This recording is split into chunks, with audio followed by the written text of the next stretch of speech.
Hello friends, welcome to EPG Pathshala. I am Dr. Surbhi Gupta.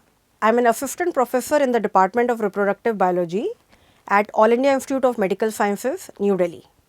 Today we will be discussing in paper 11, which is cellular and molecular biophysics, module 10 of that, which is about sperm, its structure and biology. So as we all know that all eukaryotic cells, they are essentially the same in terms of their basic structure and organelles. However, some cells are specialized for a particular function and their modified structure will allow them to carry out this function. One of the most specialized cells in any organism are the gametes in the organism. They are the most important cells because their main purpose is to pass on the necessary biological information which is required to produce a new organism, that is reproduction.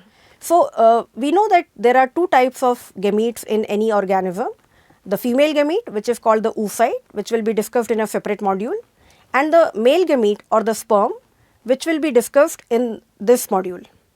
So, the objective of this particular module will be discuss the structure of the mammalian sperm. Then we will talk about how the sperm are produced and how they mature at different places, whether in the male tract or in the female tract. And then what are the functional attributes of the sperm vis-a-vis its motility, the acrosome reaction, the fertilization it has to do, and how it activates the egg or the oocyte. So, different group of animals have sperm which differ in their size and shape, but overall if you see, they all have the same basic structure, which is that they have a head and a tail. This is what a typical mammalian sperm looks like. It has minimal cytoplasm because it needs to move and in order to fertilize the oocyte. And what we see is there are two main parts, as I just told. One is the head, which contains the paternal genome, which is the DNA which it has to pass to the oocyte, and then it has the tail or the flagellum, which has all the machinery required for motility. It has the mitochondria which will give it the energy for the movement, and it also has the exoneme or the microtubules which are required for motility. And both the sperm head and the sperm tail, they are surrounded by a continuous plasma membrane which goes all around the head and the tail. So, the first part of the module, we will discuss the structure of the mammalian sperm. So, here we see the close-up of the sperm head.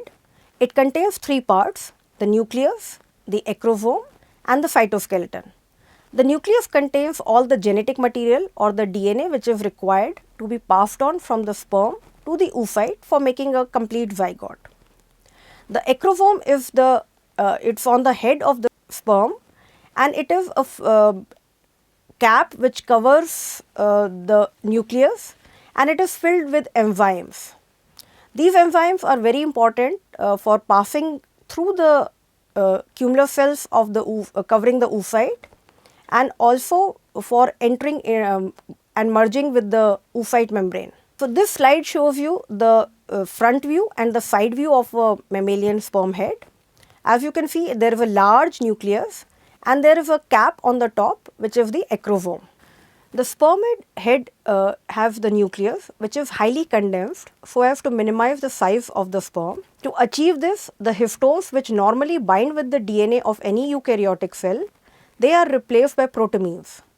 The protamines are basic residues which contain arginine and cysteine, and because of their binding with the DNA is stabilized and it becomes hypercondensed. This minimizes the size of the nucleus and hence makes the sperm for easier motility.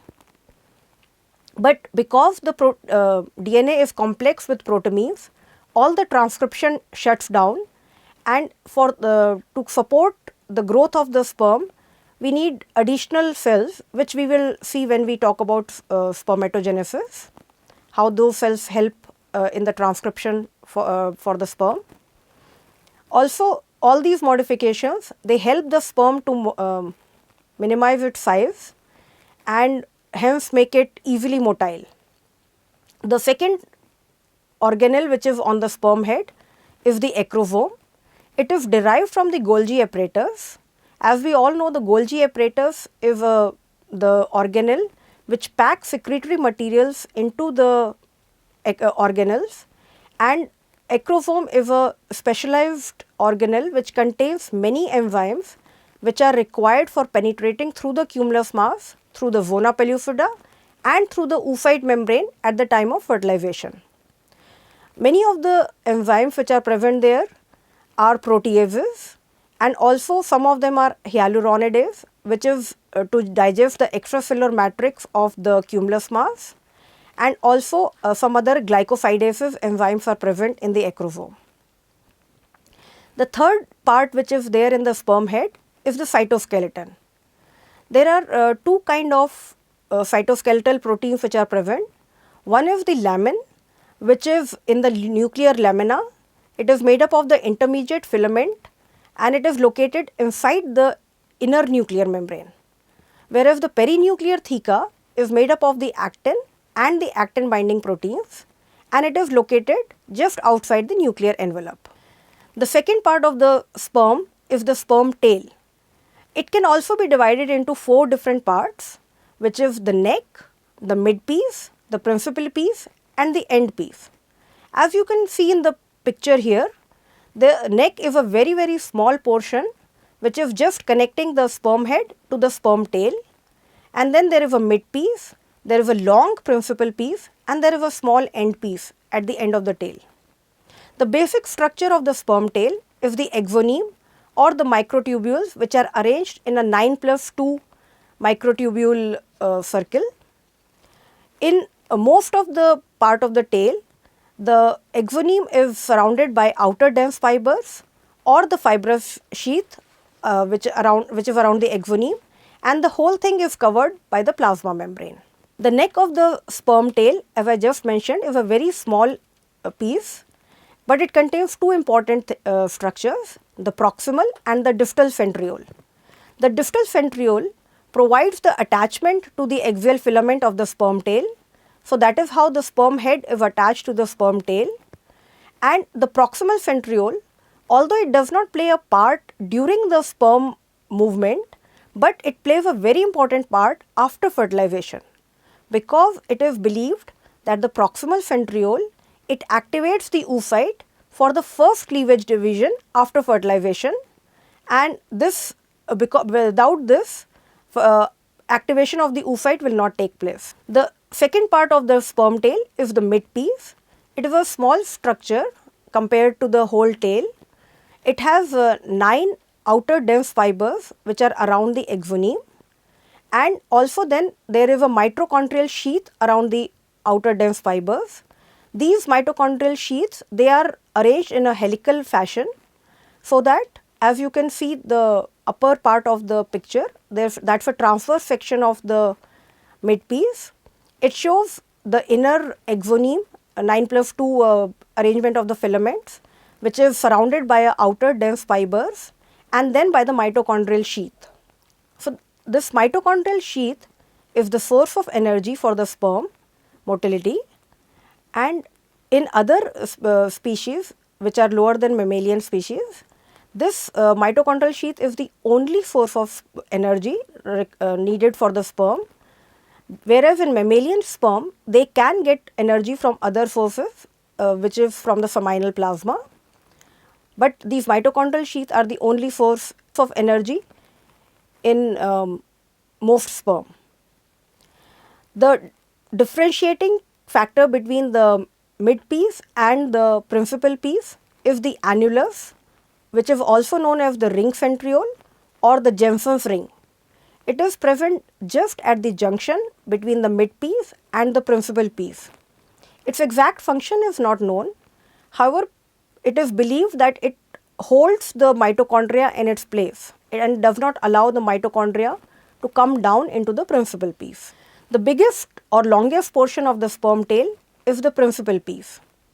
Here there is no mitochondria surrounding the exoneme, but there is a fibrous sheath which is surrounding the microtubules or the exoneme. These fibrous sheath, they form 2 longitudinal columns.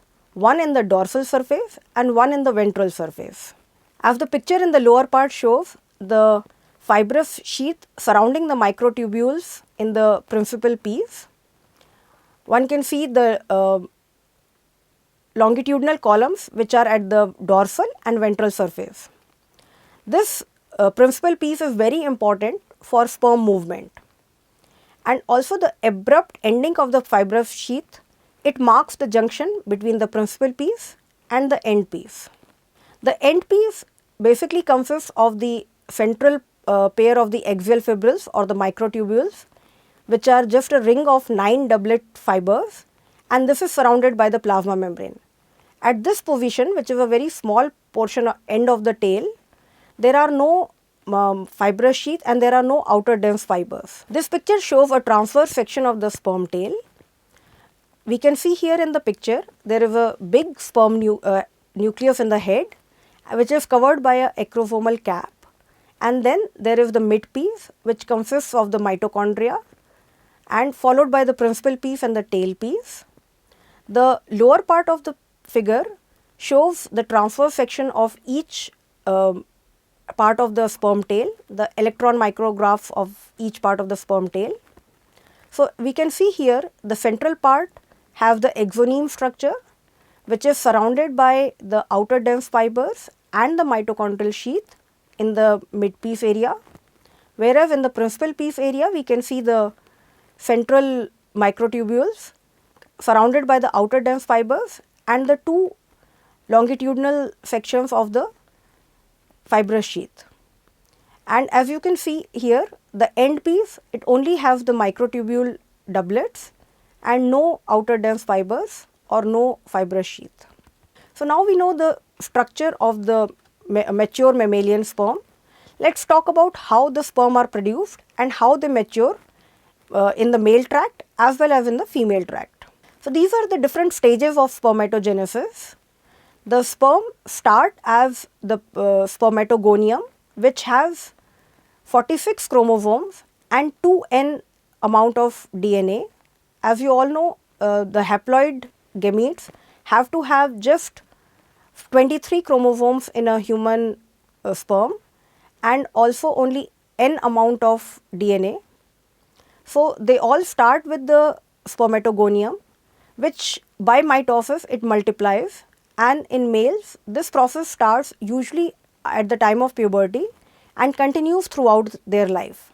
At some point, some of these spermatogonial cells, they enter into prophase 1 of meiosis, which and they then become the primary spermatocytes. At this point, they still have 46 chromosomes and 2n number of DNA. After meiosis 1 is complete, the primary spermatocyte become the secondary spermatocyte, which has 23 chromosomes and n amount of DNA. So, one primary spermatocyte, it leads to the production of two secondary spermatocytes. But as we all know, meiosis is a two-step process. It has meiosis 1, which leads to reduction in the number of chromosomes, but then to make the DNA amount equal, it has to go into meiosis 2, which is similar to mitosis. At this point, the secondary spermatocyte, they become in each primary spermatocyte becomes into two secondary spermatocytes, and each of the secondary spermatocyte, it gives rise to 4 spermatids, which have 23 chromosomes and half the amount of DNA material. But the spermatids are not the final mature sperm. They have to undergo a long process of maturation, and then ultimately they become the spermatocytes or the sperm. The sperm are produced in the testes, but as I said in the initial time, the sperm nucleus is hypercondensed, so there is no transcription taking place in the sperm. So, for any kind of protein that they require for maturation, they have to depend on nerve cells or Sertoli cells of the testis. The Sertoli cells, they form a complete layer in the testis, and each of them is connected to the next Sertoli cell, in between which they are attached to the growing spermatogonium or spermatocytes or the final spermatids. These Sertoli cells, they are assembled into seminiferous tubules, and they are surrounded by a basal layer which forms a blood testis barrier through which nothing is allowed to pass. So, the Sertoli cells or the nurse cells, they are like the mother spaceship, while the spermatogonium and the spermatids, they are like the spaceships which move out. The spermatogonium, they are while they are undergoing mitosis or meiosis, they still have their cytoplasmic bridges, and till the very end, when mature spermatids are relieved from the Sertoli cells, these spermatocytes and spermatids are connected by the cytoplasmic bridges. So, this leads to a very interesting phenomena where the cells, the spermatids, they are connected to each other and they are relieved as a wave, which is called the spermatogenic wave. This is another picture which shows the testis, which shows the section of the testis and how the seminiferous tubules are arranged around the testis. There is a lumen in between, as you can see, and surrounded by the seminiferous tubules. Each seminiferous tubule, as I mentioned, is composed of many Sertoli cells to which spermatocytes, spermatogonium and spermatids are attached. They move from the basal layer of the Sertoli cell towards the lumen as they mature. And this picture just shows how the production of the sperms takes place, and finally they are relieved into the lumen. From this lumen in the testis, they enter into different tubes which ultimately take it to the epididymis, which is just located just next to the testis in humans. The sperm which are produced in the testis, they are complete in terms of their paternal genome. They have just the required amount of DNA which is required at the time of fertilization. However, they are not ready for fertilization yet. They need to undergo maturation both in the male tract as well as in the female tract. In the male tract, after they move out of the testis, they enter the epididymis. They transit through the epididymis in about 10 to 14 days, during which time they undergo many maturational events. The picture here shows their passage through the epididymis, where the principal cells of the epididymis, they secrete many secretory vesicles which combine with the sperm plasma membrane and transfer the proteins present in these secretory vesicles onto the plasma membrane of the sperm. The sperm plasma membrane fuses with these secretory vesicles, and proteins like HE4, PH20 and many others, they get transferred to the sperm plasma membrane. Also, there is a decrease in the plasma membrane cholesterol, because of which there is a change in the ratio of unsaturated fatty acid to saturated fatty acid, which increases, and this leads to an increase in the membrane fluidity of the sperm head. This is very important because without these maturational changes, the acrosome reaction will not be able to take place. Also, the proteins which are transferred from the epididymal cells to the sperm, they include PH20, which has a hyaluronidase activity, which is important for passing through the cumulus cells of the surrounding the oocyte. As the sperm move out of the testis, they have all the paternal genome which is required for them to pass on the genetic information to the zygote. They still need to be mature, because otherwise they will not be able to fertilize the oocytes.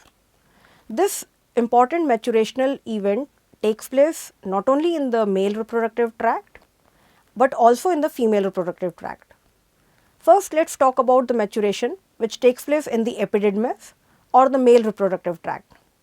The epididymis is a structure which is present just above the testis in mammals, in both the humans and mouse and other mammals.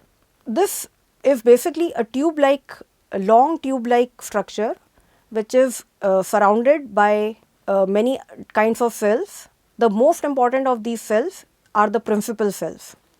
As you can see in the picture here, the principal cells, they have many secretions which are secreted out as secretory vesicles. These secretory vesicles, they contain many proteins which during the maturation of the sperm get bound onto the sperm head as well as the sperm tail. Many of the proteins which are present in these epididymosomes or the secretory vesicles which are produced by the epididymis, they are GPI anchored proteins. GPI anchored proteins are glycosyl phosphatidyl inositol anchoring proteins. They are not a part of the integral proteins of the plasma membrane.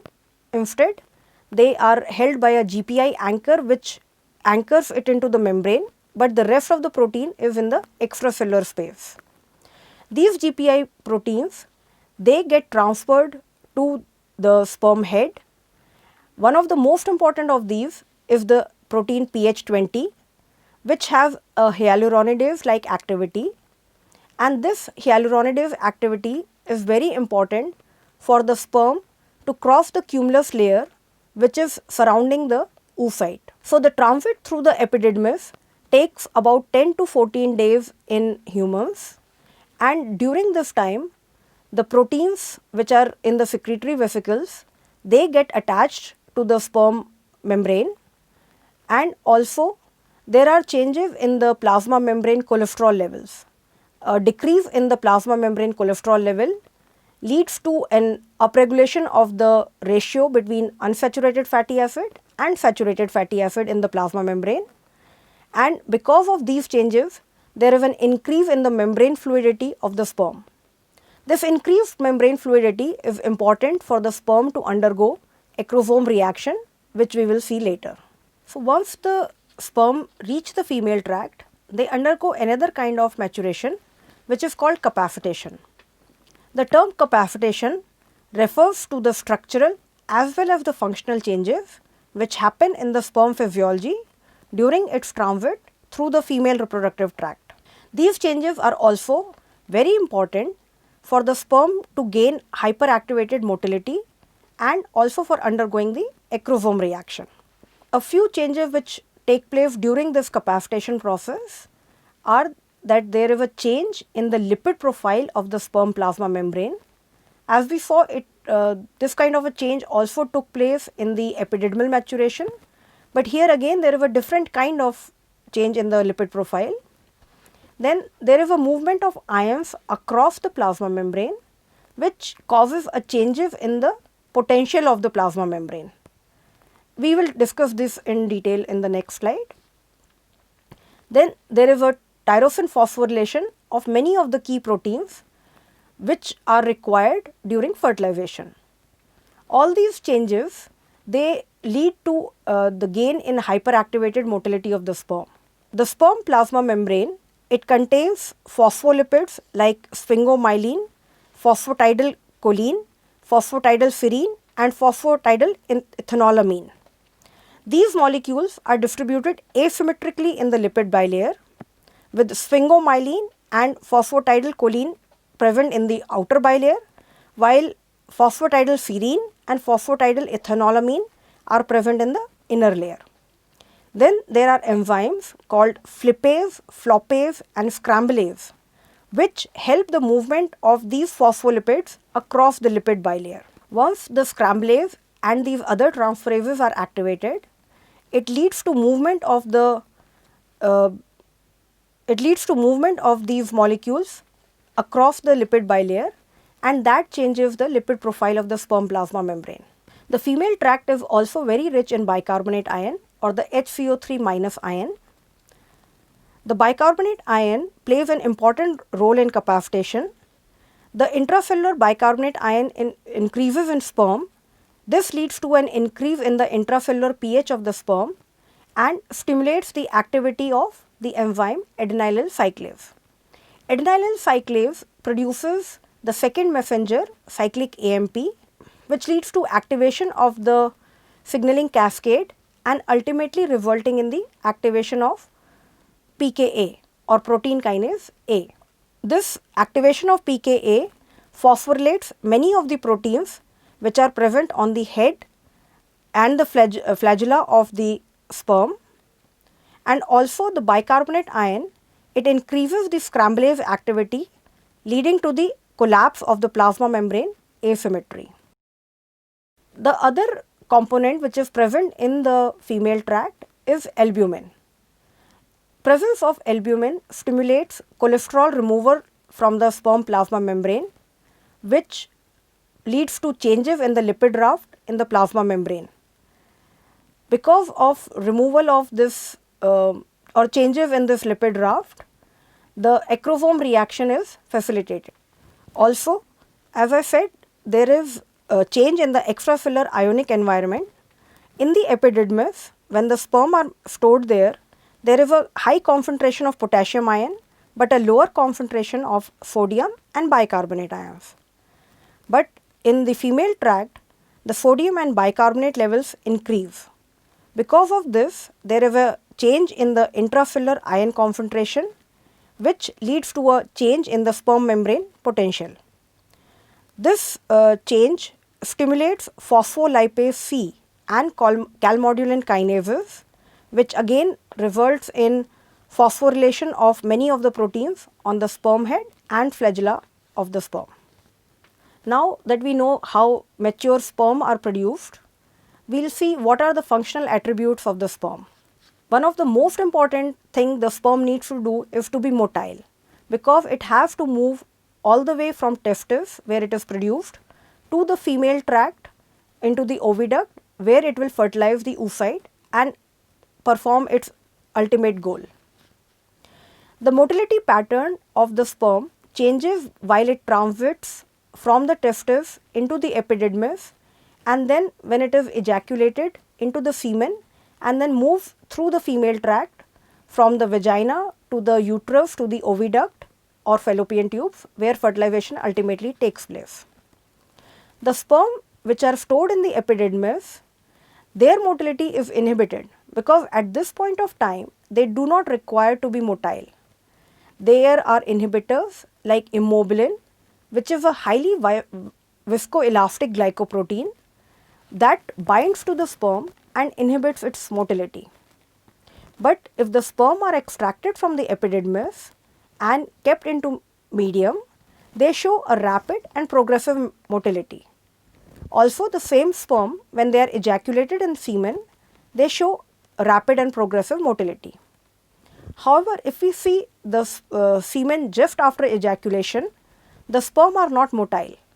That is because the sperm which are ejected from the epididymis, they get combined with other secretions which are produced by the prostate gland and by the seminal vesicles. One of the secretions, one of the proteins which is present in the secretion is semenoglin, which inhibits sperm motility after ejaculation because it forms cross-linking fibers in which the sperm get entrapped. But the prostatic secretions, they have a protein called prostate specific antigen. This cleaves the semenoglin and ultimately restore motility to the sperm. These motile sperm then can move from the vagina of the female through the uterus into the oviduct or the fallopian tube. While the capacitated sperm, which as I said, capacitation occurs in the female reproductive tract, once the sperm are capacitated, whether in utero or in vitro in experimental conditions, they display hyperactivated motility. So, we see that the sperm motility changes from being immotile in the epididymis to being progressively motile, which means just moving in one direction, to being hyperactivatedly motile in the fallopian tube or the oviduct, where hyperactivated motility means that the sperm head moves in lateral direction as well as in a forward direction. As I had mentioned when we were discussing the structure of the sperm, the mitochondria which are present in the midpiece of the sperm tail, they generate the ATP, and as we all know, ATP is the molecule which gives energy to any cell. This mitochondrial produced ATP diffuses into the distal end of the flagellum, and this helps sliding of the microtubules over each other. This allows the sperm to be motile. The sperm motility is regulated by many ions like zinc and calcium ions, and also the bicarbonate ions which are present in the female tract.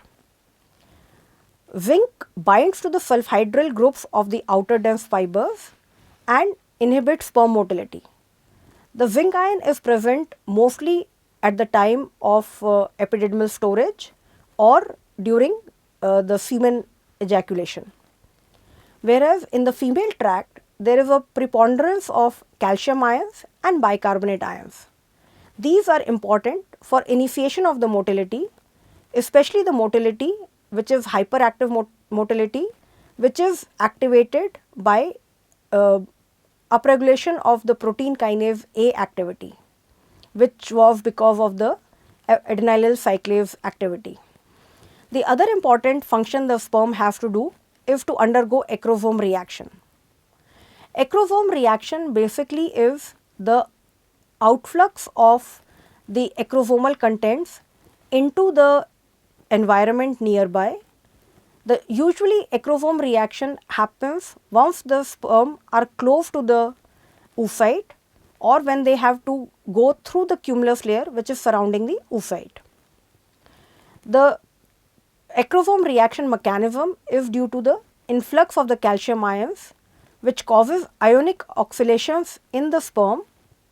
This leads to fusion of the outer acrosomal membrane with the plasma membrane surrounding it, and then the acrosomal contents are released into the extracellular environment. The acrosomal contents include the enzymes acrosin, proacrosin, hyaluronidase and many kinds of glycohydrolysases. All these enzymes are required for digesting a path through their cumulus cells and through the zona pellucida which surrounds the oocyte. The actin skeleton which is around the nucleus has monomeric G-actin filaments which polymerize to form filamentous actin. This process happens during capacitation, and because of this the actin cytoskeleton is lost after acrosome reaction. The acrosome reaction, as I mentioned, is important for digesting the extracellular matrix of the cumulus mass and for making a path through the zona pellucida. The most important function of the sperm is fertilization. Fertilization means the fusion of the sperm and the egg plasma membranes. Now, after the acrosome reaction, the plasma membrane covering the outer acrosomal membrane is lost, and the equatorial segment of the sperm plasma membrane is exposed. This portion, the equatorial segment, is the site where the sperm and egg plasma membrane will fuse. There are specific molecules which are required on each surface, on the sperm plasma membrane as well as the egg plasma membrane.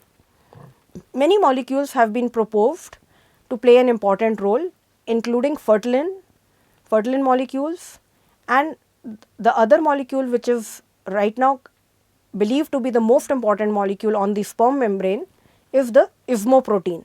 Gene knockout studies in the mice have shown that sperm which do not have ismo on their plasma membrane cannot undergo fertilization, but they can undergo all other functions of sperm like acrosome reaction, activation of the oocyte and other things. Recently, a receptor on the egg has been found which is called Juno, and because of binding of these ismo on the sperm and its receptor Juno on the egg, the plasma membranes of both the gametes are brought close together.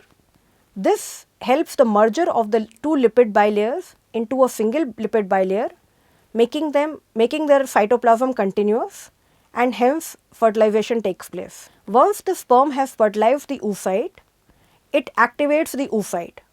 Without fertilization, the oocyte stays in the arrested state in meiosis II, but after the sperm binds, it leads to an increase in the intracellular calcium levels.